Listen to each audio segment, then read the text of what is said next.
हर हर महादेव, जय श्री राम सभी को। Welcome back to the channel. This is Palak Mishra and आज की video BA fifth semester Hindi के स्टूडेंट्स के लिए होने वाली है।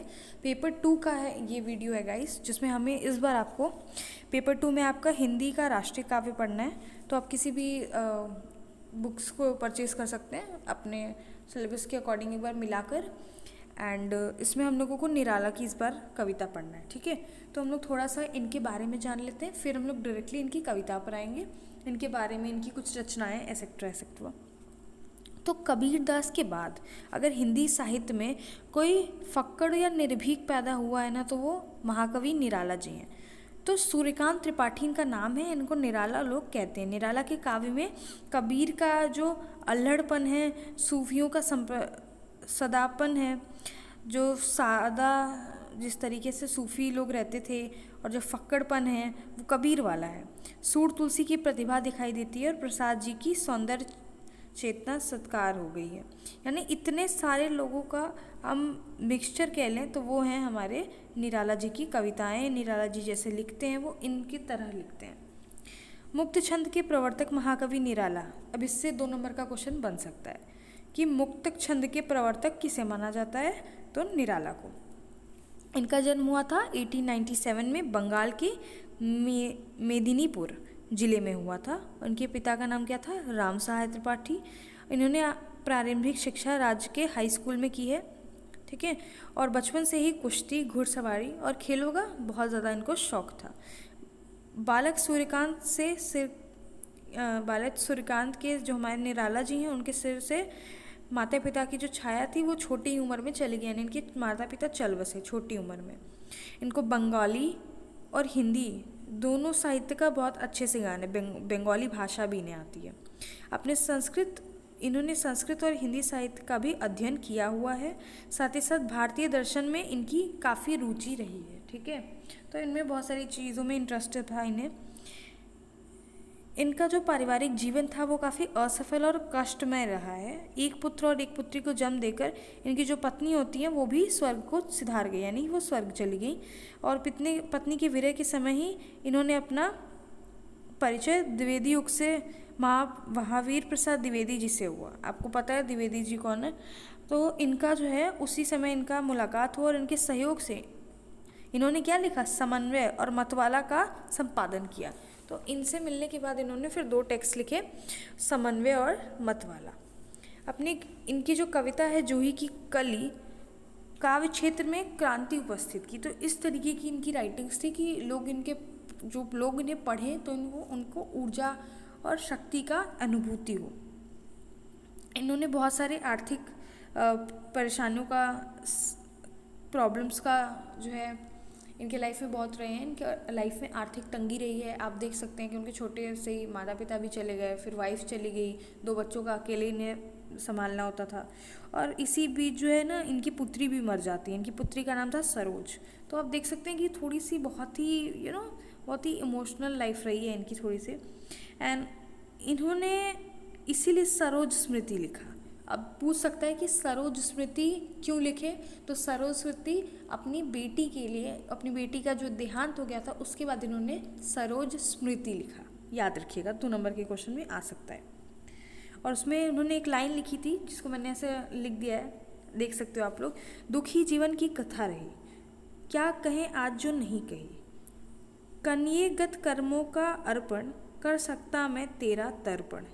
तो इसमें इन्होंने अपने दुख और अपने कष्ट को अभिव्यक्त किया हुआ है और बहुत ही स्पष्टवादी लेखक थे ये। इन्होंने साहित्य और जीवन में निराला जी जो है वो स्वामी रामकृष्ण परमहंस और विवेकानंद से बहुत ज़्यादा प्रभावित हुए। तो आपको पता है ये दोनों बहुत बड़ी पर्सनालिटीज़ हैं। एंड स्वामी विवेकानंद ने तो हमारे रिलीजन को हर जगह जो है फेमस किया है, विदेश में जा के हर जगह। तो इसलिए ये उनसे बहुत, और इनकी जो कविताएं हैं वो छायावादी, रहस्यवादी और प्रगतिवादी विचारधाराओं के आधार पर लिखी गई हैं। और इनकी डेथ हुई है 1961 में। इनकी कुछ बहुत सारे फेमस रचनाएं हैं, देख सकते हैं आप। परमिल, गीतिका, अनामिका, राम की शक्ति पूजा, सरोज स्मृति, अन्य कृतियाँ भी हैं इसमें बहुत सारे, आप इसको पढ़ लीजिएगा। निराला जी की गद्य रचनाओं में आता है लिली, चत्री, अप्सरा, अलका, प्रभावती और निरूपमा।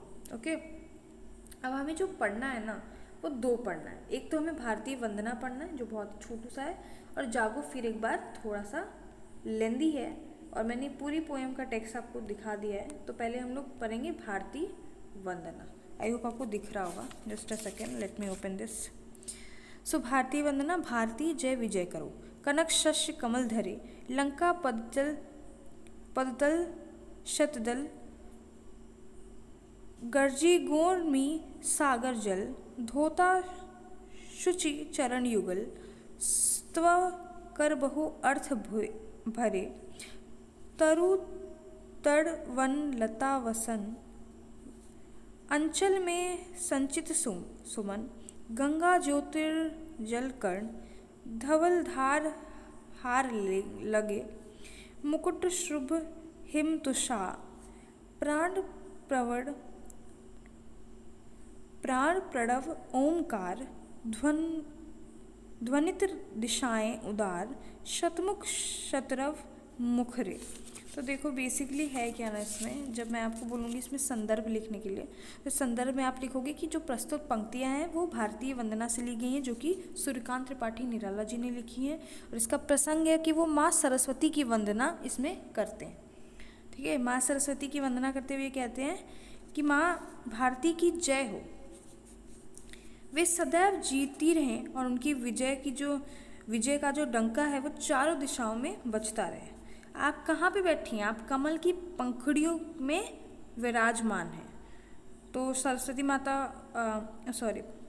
जो हमारे माँ भारती हैं उनको भी जिस तरीके से पोर्ट्रे किया जाता है वो सरस्वती माता से काफ़ी मैच करता है। बस सरस्वती माता कमल पे बैठी होती हैं और भारत माता कमल पे खड़ी होती हैं। ठीक है, पंखुड़ियों में विराजमान है। श्रीलंका जो कि कई दीपों का समूह है, वो अपनी गर्जना रूपी स्तुति गाकर भक्ति पूर्वक स्वर में कमल के पत्तों द्वारा माँ भारती के पैर को पखारता है। तो यानी वो बोल रहे हैं कि जो श्रीलंका जो कि ये कई दीपों का समूह है, वो जो अपनी गर्जना करता है, तो वो क्या करता है, वो जो माँ भारती जिस कमल के ऊपर बैठी हैं, उस कमल के ऊपर वो अपनी गर्जना करता है और अपने स्वर से कमल के पत्तों द्वारा माँ भारती के पैरों को पखारता है, चरण धोता है, और विभिन्न तरीके से माँ भारती के दोनों चरणों की वंदना करता है।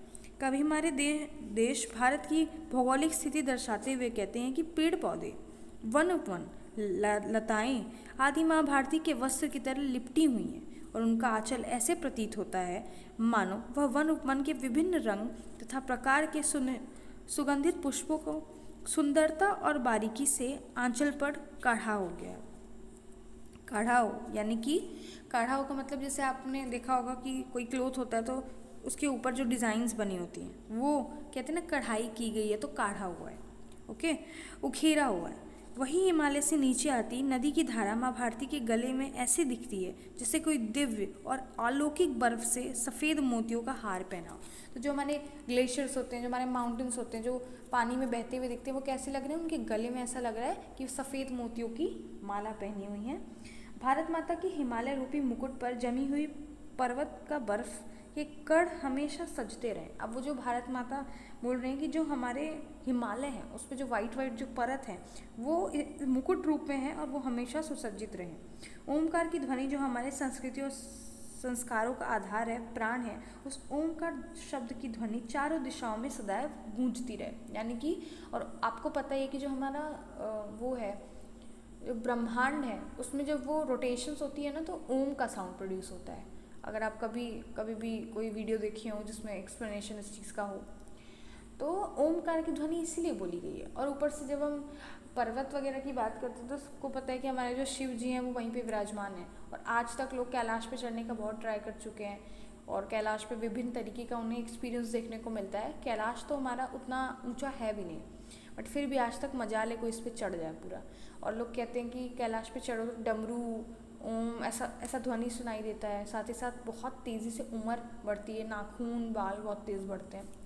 तो कहीं ना कहीं ये चीज़ है। मैंने बहुत पहले पढ़ा था कि कोई चाइनीज़ सेंट थे, आई मीन जो तिब्बत के जो सेंट थे, I guess yes Chinese saint थे, वो वहाँ पे एक बार गए थे और उनका कोई नाम था, मुझे याद नहीं आ रहा है। तो इसमें ओम का भी बात की गई है कि जो ओमकार की ध्वनि है वो हमेशा चारों दिशाओं में गुंजमान रहे, हमेशा गूंजती रहे। तो इस कविता में माँ भारती की वंदना की गई, यानी बेसिकली यहाँ पे बोल रहे थे कि माँ भारती आपकी जय हो, आप हमेशा आपकी वीरता, आपका जो जीत का डंका है वो क्या हो, चारों दिशाओं में बजता रहे। और फिर क्या बोल रहा है कि आप कमल के पत्तों पर सुसज्जित हैं, आई मीन कमल की पंखुड़ियों में विराजमान हैं। और जो श्रीलंका जो कि कई द्वीपों का समूह है वो अपनी गर्जना रूपी स्तुति गाता है और आपकी पैरों को पखाड़ता है, दोनों चरणों की वंदना कर रहा है। ठीक है, उसके बाद ये बोल रहे हैं कि हमारे जो देश है, जैसे भारत को जब आप देखोगे तो बहुत ही ग्रीन ग्रीन था, और अब जो है उसकी सिचुएशन थोड़ी सी डिफरेंट हो गई है, बट वही बोल रहे हैं कि पेड़ पौधे, वन उपवन, लताएं माँ भारती के वस्त्रों की तरह लिपटी हुई है।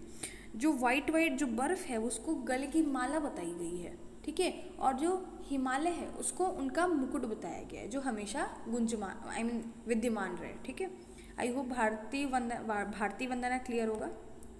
अब देखो जागो फिर एक बार, तो जागो फिर एक बार का जो फर्स्ट है उसको देख लीजिए।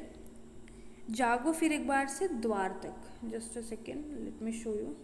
हाँ, इसमें जागो फिर एक बार, इसमें देखो आपको लिखना है संदर्भ में प्रस्तुत पंक्तियाँ निराला जी की कविता जागो फिर एक बार से ली गई हैं, और प्रसंग में कवि निराला भारतवासियों को जगाना चाहते हैं। अब सिंपल सी बात है कि इसमें जागरण की बात की गई ना, क्या कहना चाहते हैं देखिए।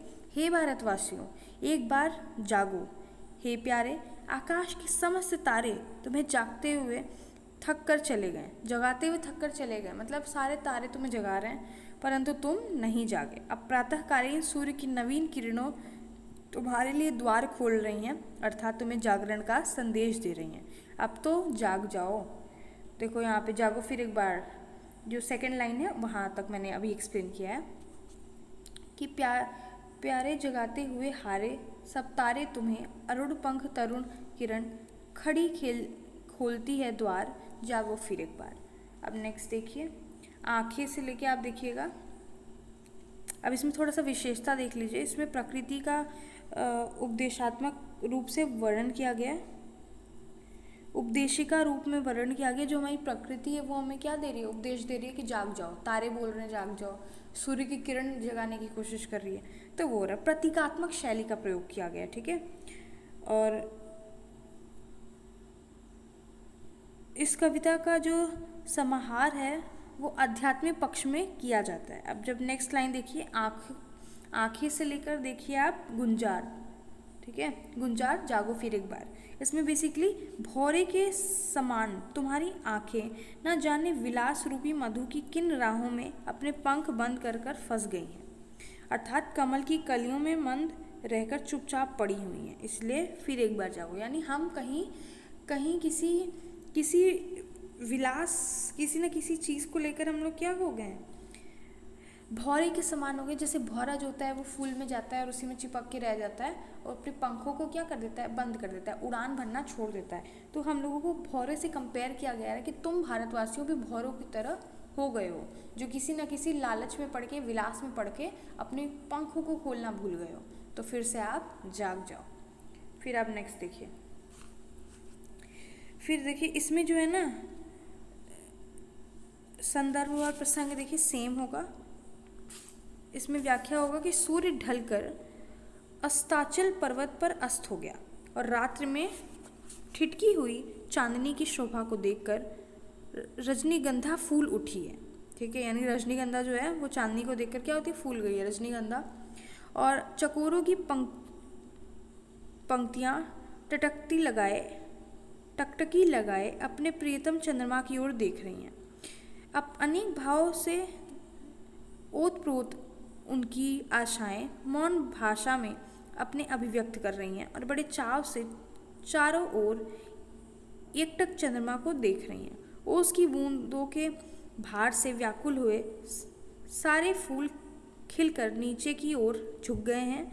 मादक उन्माद से पूर्ण कलियों के हृदय में यौवन का उभर आ गया है, अर्थात कलियां भी उस उत्तेजनापूर्ण मादक वातावरण से खिल उठी हैं। ऐसी प्रेरक वातावरण में तुम फिर एक बार जाग जाओ। अब इसमें बोल रहा है कि जो सूर्य है वो अस्त हो गया, ठीक, और रात्रि जो है आ गई है, जिसके कारण जो हमारे फूल हैं वो खिल गए हैं और जो चकोरों हैं उनकी जो पंक्तियां हैं वो क्या हो रही हैं, अपने प्रीतम को टकटकी लगाए देख रही हैं उस चंद्रमा की ओर। सो बेसिकली अगर जैसे आप अगर कोई राइटर हो, सिंपल सी बात है, तो आप राइटिंग कर रहे हो, फिर आप अपने किसी प्रेमी को याद कर रहे हो, तो आप मून की तरफ हम बहुत ज़्यादा सिंबलाइज करते हैं कि मून को देखते हैं और खुश होते हैं, कुछ लोग मून को देखते हैं और दुखी होते हैं। तो देर आर सर्टन थिंग, कुछ लोग तारों को देखते हैं उन्हें खुशी मिलती है। तो ये सब चीज़ें लिखी गई हैं। अपने प्रियतम चंद्रमा की ओर देख रहे हैं, अनेक भावों से ओतप्रोत उनकी आशाएं शांति में वो अभिव्यक्ति कर रही हैं। कुछ बोलते नहीं, जैसे हम जब छत पे जाते हैं और देखते हैं आकाश में जब तारे होते हैं, चंद्रमा होता है, तो हम कुछ बोलते हैं नहीं, शांत रहते हैं, चुपचाप बस निहारते रहते हैं। तो उस तरीके का सुंदर वातावरण का डिस्क्रिप्शन किया गया है और कहा गया है ऐसे खूबसूरत वातावरण में तुम लोग जाग जाओ। ठीक, अब आगे देखो, इसमें बोला जा रहा है कवि, देखो इसमें प्रसंग क्या होगा, संदर्भ तो सेम रहेगा, प्रसंग रहेगा कवि विरहिणी के माध्यम से संपूर्ण दुखों से मुक्ति के लिए आत्मजागरण की प्रेरणा देता है। वो क्या कहता है, पपीहे पीयू पीयू की वाणी बोल रहे हैं, विरह से दुखी वधू अपने शैया पर पड़ी हुई प्रीतम के साथ रात्रि में मिलने की पिछली बातों को याद करती हुई अपनी सुंदर आंखें बंद कर पड़ी हैं। पति की याद में हुए इनकी आंखों, पति को याद करके उनकी आंखों से आंसू बह रहे हैं और इनकी जो विरह व्यथा है कुछ कम हो गई है। जैसे हम बोलते हैं ना कि हम रो लेते हैं तो हमें बेटर फील होता है, तो वो ये बोल रहे हैं कि जो लोग हैं जो अपने पति को खो चुके हैं, है ना, जो विरह से दुखी होकर बहुत अलग हो चुके हैं, जैसे एक पपीहा होता है वो पीहू पीहू बोलता है, उसी तरीके से जो वधू हैं वो अपनी शैया पर बैठी हैं और अपने प्रियतम को याद कर रही हैं और याद में उनके आंसू बह रहे हैं। ठीक है, पति को याद करके उनके आंसू बह रहे हैं और उनसे विरह व्यथा कुछ कम हो गई है। तुम भी अपने विगत का स्मरण करके संपूर्ण दुखों से मुक्ति पाकर जाग जाओ। तो तुम लोग भी क्या करो, अपनी प्रॉब्लम से एक बार मुक्ति पा जाओ और फिर सभी लोग साथ में जाग जाओ। अब देखो इसमें क्या होगा, इसमें हमारा प्रसंग होगा कवि आत्मजागरण की प्रेरणा देता है। देखो हमारा लाइन जो है वो है सहृदय समीर और फिर लास्ट का लाइन है रही पुकार। Okay, just a second, I think I should take this, like मुझे समझ नहीं आ रहा, आप लोग को समझ में आ रहा है कि नहीं। Now you can find the line, सहृदय से लेकर हमारा रही पुकार तक जागो फिर एक बार।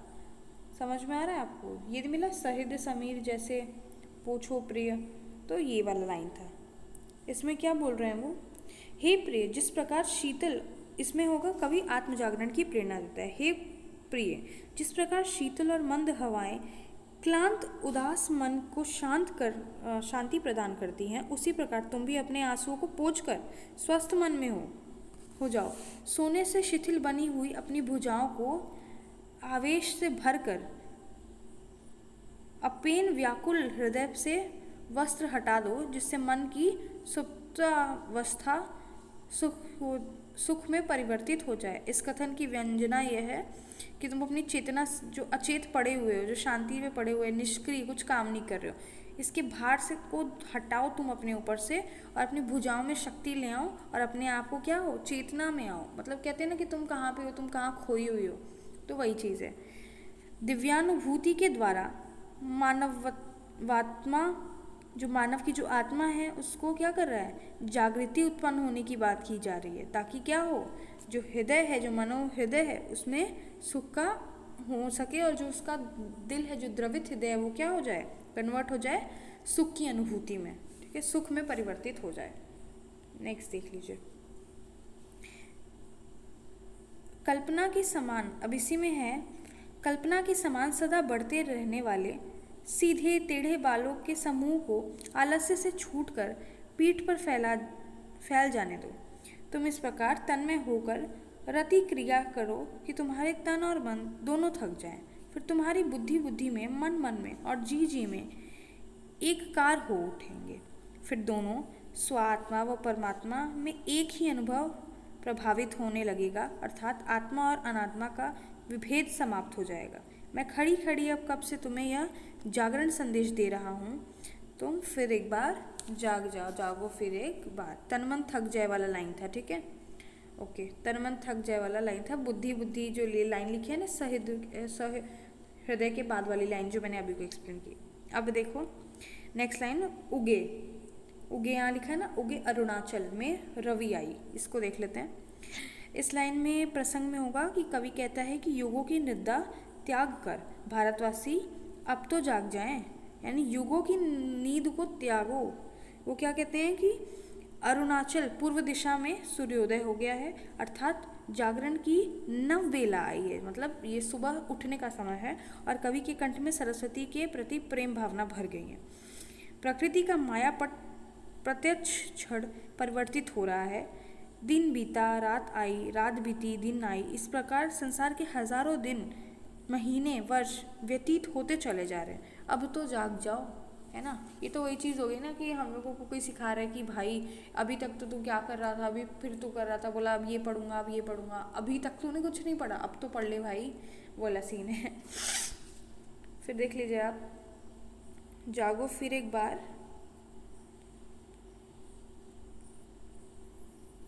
आया है आज सयार, ये वाली लाइन है आपकी स्यार, जस्ट अ सेकेंड, हाँ, किसने सुनाया से लेकर स्यार तक है। चलो जागो फिर एक बार, पूरी 2 लाइन साथ में पढ़ेंगे हम।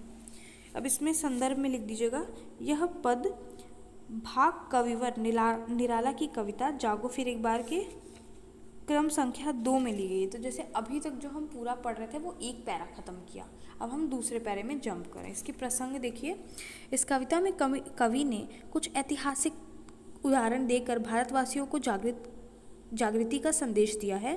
अब मतलब वो हिस्टोरिकल कॉन्टेक्स्ट में बात करेंगे। अब अतीत काल में गुरु गोविंद सिंह के रूप में भारतवासियों ने शत्रुओं को छक्के छुड़ा दिए थे। इस बात को स्पष्ट करते हुए देखिए क्या कहते हैं कि हे भारतवासियों, तुम अपने आप को पहचान कर एक बार फिर जागो, याद करो कभी सिंधु नद तटवासी भारतीयों ने महासागर के समान गंभीर गीत गाकर युद्ध भूमि में अपने प्राण देकर वीर गति प्राप्त की थी। इस प्रकार उन्होंने सधर्म के लिए लड़कर अपने आप को अमर बना लिया था। उन्होंने हाथी, घोड़े, रथ और पैदल ये 4 प्रकार की सेनाएं लेकर सिंधु देश की फुर्तीले घोड़ों पर सवार होकर शत्रुओं से निर्णयात्मक युद्ध किया था। याद करो उन गोविंद सिंह जी को जिन्होंने प्रतिज्ञा की थी कि 1.25 लाख शत्रुओं पर एक एक वीर सिंह को चढ़ाकर ही मैं अपने नाम को सार्थक रूप में धारण करूंगा। याद करो उन वीरों के मन को जो मोह लेने वाले अति कठिन संग्राम के राग को किसने सुनाया था। वे कौन थे वो लोग कि वो 12 मास होली के खेल के समान युद्ध लड़ते रहे। अब होली यहाँ पे क्या है, खून की होली है। उन्हें याद करो, देखो कि तुम जैसे शेरों की माद में ये विदेशी गीदड़ घुस आए हैं, तुम वीरों पर ये राज कर रहे हो। अब इसमें अंग्रेज जो शासन है उसको थोड़ा सा बताया गया है कि हम गुरु गोविंद सिंह की संतानें हैं, हमारे वो लोग पूर्वज हैं। और गुरु गोविंद सिंह को आपको पता है, ठीक है, गुरु गोविंद सिंह ने अपने जान की तो आहुति दी ही थी और वो बहुत ज़्यादा लड़े थे हमारी कंट्री में। जब आई थिंक मुगल का अटैक हुआ था तब थे। एंड उन्होंने किसी चीज़ की स्थापना भी की थी, कोई पंथ था जिसकी उन्होंने स्थापना की थी। इसको मैंने पढ़ा रखा है पूरा, मुझे समझ नहीं आ रहा, मुझे याद नहीं आ रहा अभी। जस्ट अ सेकेंड, मैं आपको बता देती हूँ। तो उन्होंने क्या है, उन्होंने खालसा पंथ की स्थापना की थी और वो मुगल्स के अगेंस्ट लड़े थे। इनके 4 बच्चे थे। उन्होंने 2 छोटे छोटे बच्चों को लोग कहते हैं कि चुनवा दिया गया था दीवार में, और जो 2 बड़े थे वो युद्ध भूमि में अपना प्राण को त्यागे थे। तो हमको ये बताया जा रहा है कि हम पे अंग्रेज शासन कर रहे हैं, हम किसकी संतानें हैं, हम क्यों नहीं अपने आप को जगा रहे हैं और इनके अगेंस्ट में खड़े हो पा रहे हैं, समझ रहे हो। अब देखो क्षत्रिय अकाल से देखो, इसमें क्या संदर्भ प्रसंग सेम होगा, इसमें भी हिस्टोरिकल कॉन्टेक्स्ट की बात की है। भारतवासियों, याद करो अपना वह गौरवमय अतीत जिस समय गुरु गोविंद सिंह सत श्री अकाल का नारा लगाकर युद्ध भूमि में कूद पड़ते थे। तभी क्रोध से भयंकर उनके मस्तक से शत्रुओं को जलने वाली एक आग सी निकल पड़ी। यानी वो इतने क्रोध में रहते थे कि उनके मस्तक से एक आग निकलती थी जो शत्रुओं को क्या कर देती थी। शत्रुओं के जैसे शिव जी का जो मस्तक है उस पर जो त्रिनेत्र होती है, जो तीसरी आँख होती है, वो अगर खुल जाए तो सामने वाला क्या हो जाता है, भस्म हो जाता है। तो उसी तरीके से ये भी बताया जा रहा है कि उस आग की धक धक करती लपटों में काल 3 प्रकार के गुण तब अपने आप ही भस्म हो जाते हैं। उन्हें तुम्हें एकदम अभय कर दिया था। तुम मृत्यु को जीतने वाले शिव के समान अमर पुत्र हो। तुम योग साधना की कठिन 7 आवरणों को काट भेद कर उस मित्रलोक से ऊपर उठकर उस स्थान पे जा पहुँचते थे जहाँ साधना का अंतिम केंद्र 1000 पंखुड़ियों वाला कमल स्थित है, अर्थात जहाँ पूर्ण मुक्ति है। भाव यह है कि अपनी वीरता की साधन को तुम कभी मृत्यु तक को जीत लिया है। उन्होंने उस अतीत गौरव को याद करवाया है कि तुम लोग भी जाग जाओ। इसमें भी गुरु गोविंद सिंह का ही डिस्क्रिप्शन दिया गया। इसमें देखो, इसमें क्या है ना, इसमें विप्सा और उपमा अलंकार का यूज़ है। अब आप लोग इसको देख सकते हैं, ये लिख देंगे तो आपको विशेषता में आ जाएगा। ओके, नेक्स्ट हम देखते हैं सत श्री अकाल वाला लाइन हो गया, सिंह की गोद में।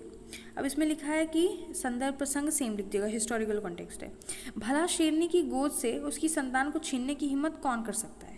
अगर कोई उसकी गोद से उसका बच्चा छीनना आता है तो वह प्राण रहते हुए चुपचाप देखती रह सकती है। मतलब अगर मान लो कि कोई सिंह है, उसके बच्चे को आप उठा के लेकर चले आओगे, आपको खा जाएगी। आप उसका बच्चा हाथ लगा दो, यह कदापि। देखो, जब कुत्ता होता है छोटू छोटू सा, उसका पिल्लू होता है ना, हम लोग तो पिल्लू ही बोलते हैं, हम लोग को बहुत अच्छा लगता है ये वर्ड। तो जो छोटे छोटे होते हैं तो हम लोग उन्हें उठा के अपने साथ लेके चले जाते हैं। कोई कहीं लेके चला जाता है तो वो बेचारा कुत्ता कुछ नहीं कर पाता, बेचारा खोजते रहता है इधर उधर। लेकिन तुम सिंह के साथ ऐसा करके दिखाओ। वो ये बोलना चाह रहे हैं कि यदि कदा भी अपने संतान को प्राण रहते छीनने नहीं देगी, और अनजान वह तो भेड़ ही होता है जो अपने कमजोर के कारण चुपचाप वो संतान को छीनते देखती रहती है। यहाँ भेड़ को कमजोर दिखाया गया है। फिर अपने पुत्र का वियोग वह आजीवन सहती रहती है और दुख में रहती है। इसमें बोल रहे हैं कि जैसे सिंह ऐसा नहीं करेगा, सिंहनी ऐसा नहीं करेगी, लेकिन वो शीप रहेगा तो वो क्या करेगा, वो बेचारा कमज़ोर है, वो कुछ कर नहीं पाएगा। उसके बच्चे को कहीं उठा के लेके चले जाओ, सारी ज़िंदगी आंसू बहाता रहेगा लेकिन कुछ कर नहीं पाएगा। तो वही बता रहे हैं कि पूरी ज़िंदगी वो क्या करेगी, दुर्बलता से ही ग्रसित रहेगी और जीती रहेगी। याद रखो गीता की इस उक्त कि संसार में योग अर्थात समस्त व्यक्ति ही जीवित रहा करता है, यह कोई पश्चिम की उक्ति नहीं है, बल्कि गीता के योग का सार तत्व है। इसे याद करके इसमें गीता को भी जोड़ दिया गया है और बता रहा है कि गीता का सार क्या है वो बताया गया है। और फिर से अपने व्यक्तित्व को पहचानो, अपने पूर्वजों को जानो, अपने जो संस्कृति है, जो हमारा मिथोलॉजी है, जो हमारे भगवान जी हैं, उन्होंने जो हमें सीख दे रखी है, जो हमारे गुरु गोविंद सिंह हैं, जो एक महान वॉरियर के रूप में देखे जाते हैं, सिखों के 10वें गुरु माने जाते हैं, 10वें और आखिरी गुरु माने जाते हैं। तो इन सब का एग्जाम्पल देके क्या बोल रहे हैं कि तुम फिर से एक बार जागो, पशु नहीं। अब पशु नहीं वाली लाइन देखिएगा, इधर है, हे भारतवासी याद रखो कि तुम पशु नहीं हो जो चुपचाप दूसरों के अत्याचार सहन कर लो। तुम वीरों की संतानें हो जो अत्याचार का सामना करने में सामर्थ्यता रखती है। तुम तो युद्ध विद्या में निपुण देश के तेजस्वी राजकुमार के समान हो। आजकाल के चक्र ने अवश्य तुम्हें और तुम्हारी सारी शक्तियों को दबा लिया है, नहीं तो मात्रावर्ण गति यदि आदि के बंधनों से मुक्त, छंद के समान सभी प्रकार के बंधनों से मुक्त अर्थात स्वतंत्र हो, अपनी अध्यात्म साधना के कारण तुम सत्य स्वरूप ब्रह्म के उन 3 में लीन रहने वाले हो। ऋषियों के कण कण में व्याप्त इन शब्दों को स्मरण करके कि तुम सदा सदा सर्वदा से महान हो। तुम में तो कायरता और सांसारिक विषय वासनाओं आ गई हैं। तुम में क्या आ गई है, कायरता आ गई है। उन्हीं के कारण तुम क्या हो गए हो, दीन और हीन अनुभव कर रहे हो। तुम अपने आप को पहचानो कि तुम साक्षात ब्रह्म, हम कहते हैं ना, हम अहम ब्रह्मास्मि कहते हैं, हमारे हिंदुइज्म की फिलॉसफी है अहम ब्रह्मास्मि, ठीक है। वेदास हमें यही सब सिखाते हैं। तो वही बोला जा रहा है कि तुम स्वयं एक ब्रह्म हो, साक्षात ब्रह्म का रूप हो। इस दृष्टि से यह सारा विश्व तुम्हारे पैरों की धूल से अधिक महत्व नहीं रखता। अपने इस गौरव के महत्व को पहचान कर फिर से एक बार जागो। इसीलिए शुरू में मैंने बोला ना कि इसमें अध्यात्म बहुत आएगा। तो अब किस लेवल पे अध्यात्म आ रहा है, हर एक लेवल पे आपको इसमें अहम ब्रह्मास्मि का कॉन्सेप्ट दिखाया, इसमें गीता के बारे में बताया, इसमें हिस्टोरिकल कॉन्टेक्स्ट दिखा रहे हैं। तो इसीलिए ये जो है थोड़ा सा आध्यात्मिक हो जाता है। सो आई होप कि आपको समझ में आ गया होगा। वैसे कुछ लाइंस में दिक्कत थी। Definitely in the next video मैं क्या करूँगी, मैं हर एक लाइन को ना ब्रैकेट बना दूँगी और कलरफुल शुरू का और लास्ट का कलर कर दूँगी, जैसे मैंने यहाँ पे किया था। यू कैन सी दिस, यहाँ पे जो मैंने किया था उस हिसाब से आपको क्लियर हो जाएगा कि मैं कौन सी लाइन बोल रही हूँ। तो नेक्स्ट टाइम मैं इसमें ज़रूर इम्प्रूवमेंट करूँगी। Well, if you are watching this video, if you need any other topic video, then definitely you can comment me on the comment box. Thank you so much and Jai Hind.